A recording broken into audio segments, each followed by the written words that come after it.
my channel. I'm Liana from LianaVibes.com. In this video, we're going to talk about something that may be toxic on online dating. Before I begin, please like, subscribe, and share. And now, let's get into the video. So, is this a green or red flag? If you find someone has added their online social media profiles on their online dating app profile, let me know in the comment section below. So I've heard two schools of thought on this. The first is by having someone's immediate social media handle up front, you can do some investigation, see what they're about, because like I've always said, your actions online matter. So this might actually be a good thing for previewing and understanding who they are online.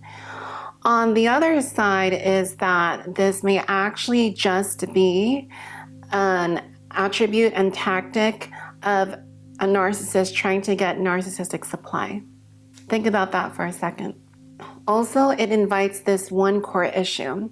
So when you're in a monogamous relationship, a long-term monogamous relationship, we can agree that if your partner were to download a dating app behind your back and was actively using it, swiping left and right, you may or may not consider that cheating. At the very least, it can be considered an intent to cheat, and you most likely would be upset either or.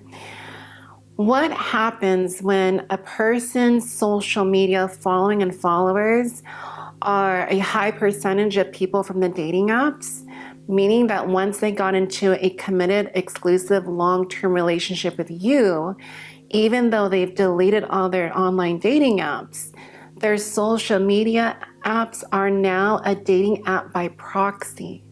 Essentially, all the missed connections they had, people that were second, third, fourth, fifth runner-up to be their partner or someone that they took highly seriously. What are your thoughts on this? Semantically, this may not be harmful on the daily, but being consistently exposed to all of these standby, people on standby, or people that they once had emotional, sexual, romantic attraction to, on the daily may not be harmful. But through repetition and emotion, when you have the inevitable ebbs and flows, ups and downs with your partner, during the valleys, the downs, this may actually be an opportunity to cheat, at the very least be tempted to compare. Our brains like to compare for survival purposes. Our bodies, for biological purposes of safety and resiliency of the organism, essentially, is that it will move towards rest, less stress, and comfort and pleasure. It takes self-management and self-control, the higher thinking part of our conscious mind and brain, to make sacrifices, to have self-discipline, to enact the saying that just because you can doesn't mean you should.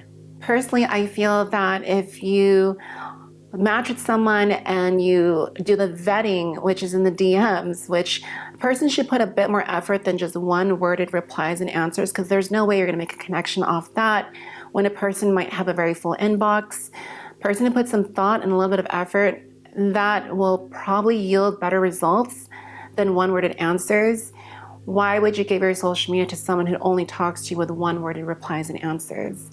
So I think there's a vetting process that should be done, and that your social media handle, especially if you have friends and family or businesses in your followers and following, shouldn't just be with people that have the intent to be connecting with you for sexual intent, romantic interest, or intimate intentions. But yeah, let me know your thoughts on this. It is a contentious topic. However, I think it's important to kind of talk about these things because it's important to realize that people nowadays can argue either side, and it's important to know what your boundaries, your values are. And that's all for today's video. And thank you for watching. I do want to remind you that you have innate inherent worth, regardless if you are surrounded by messaging individuals and maybe a community that is trying to diminish your worth. You have innate value and worth, and we're here to remind you that. I'll catch you in the next video.